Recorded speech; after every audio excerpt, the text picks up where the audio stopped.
Información oportuna al instante mientras realiza sus actividades al mediodía.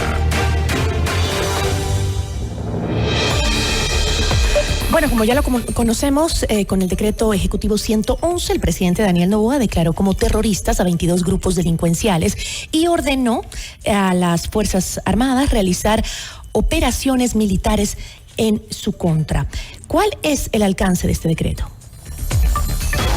La entrevista a la carta, en diálogo directo con los protagonistas de los hechos. Está con nosotros Michelle Sarmiento, ella es abogada constitucionalista. Abogada, ¿cómo está? Muy buenas tardes, gracias por estar aquí. Buenas tardes, Gisela, muchas gracias a usted por la invitación. Atenta a sus preguntas. Muchísimas gracias. Legalmente, ¿qué implica la declaratoria de conflicto armado interno? Sí, aquí quisiera partir desde un punto muy importante y es que aunque en los últimos años se ha normalizado vivir en estados de excepción, hay que entender que esta medida se trata de una situación extraordinaria que hace una pausa al sistema jurídico ordinario y le otorga facultades extraordinarias al presidente.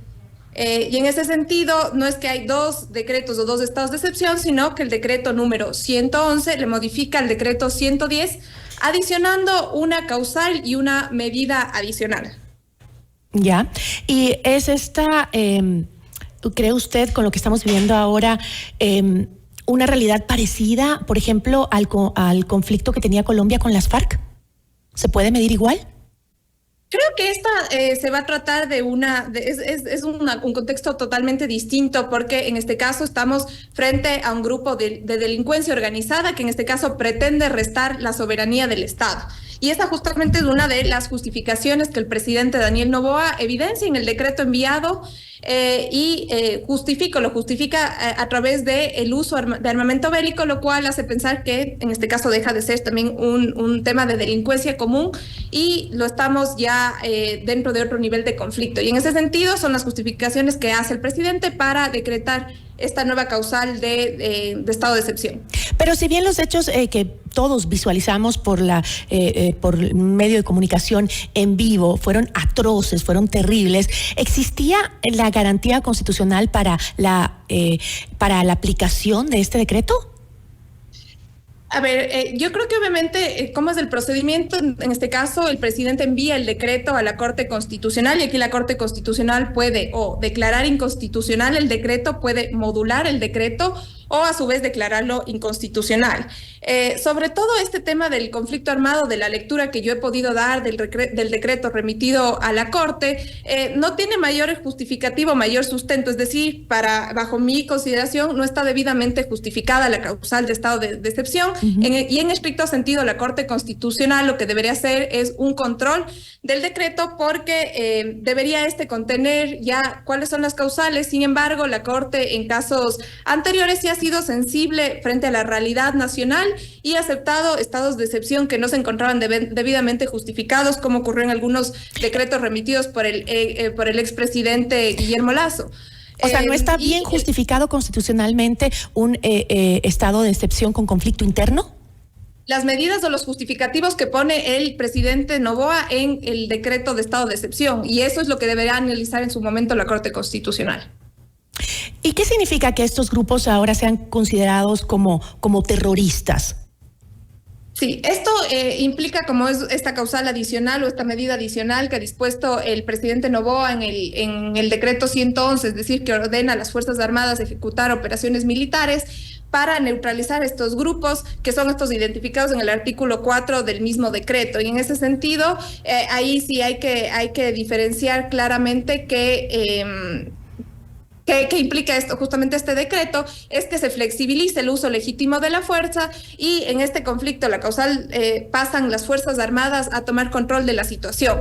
Es decir, en el primer decreto, en el 110, por grave conmoción interna, simplemente las Fuerzas Armadas pasan a ser complementarias de la fuerza, pero con esta causal de conflicto armado interno, las Fuerzas Armadas ya no son simplemente complementarias a la policía, sino que pasan a tomar todo el control. Y aquí se tiene que hacer efectivamente esta mesa de guerra que lo lidera el jefe del Comando Conjunto de las Fuerzas Armadas junto con el presidente y se toman las decisiones que requieran en cuanto al frente a las situaciones que se están dando. Pero, doctora, en el caso de la declaratoria de declararlos o considerarlos terroristas a estos grupos e identificarlos en una lista, ¿no era ya lo que se había hecho antes? ¿No estaban considerados como terroristas desde abril de 2023? ¿Cuál es el cambio?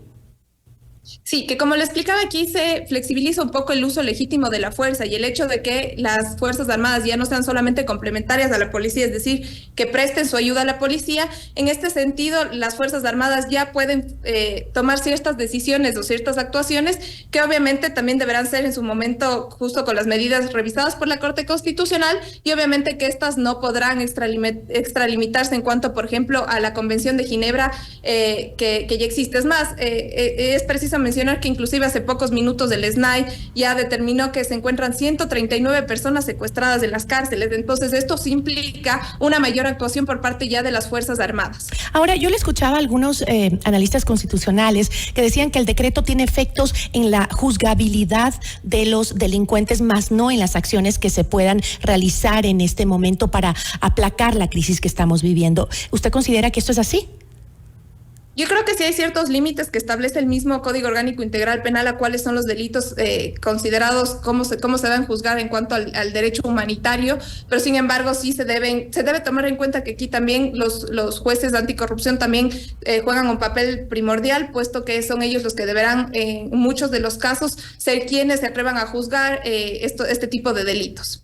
Ahora, ya en el tema de la consulta popular, que estamos cercanos a ir a las urnas con este tema, los ecuatorianos, está en manos de la Corte Constitucional también, y estas 9 preguntas que se van a implementar. Hablaba yo también con un constitucionalista que me decía que realmente las preguntas no están bien sustentadas como para que pase el filtro de la Corte Constitucional. ¿Cómo las ve usted? Sí, aquí creo que hay que diferenciar las 11 primeras preguntas o de las planteadas versus las 9 preguntas que tengo entendido que el día de hoy han sido ya remitidas pese al comunicado que hizo la Corte Constitucional el día de ayer, y se dice que hoy ya han sido formalmente ingresadas a través por ventanilla virtual. Y las 11 primeras preguntas, aquí sí hay que hacer una diferencia porque son de orden plebiscitario, esto es decir, que constituyen ideas para legislar, más no son textos concretos de reformas legales.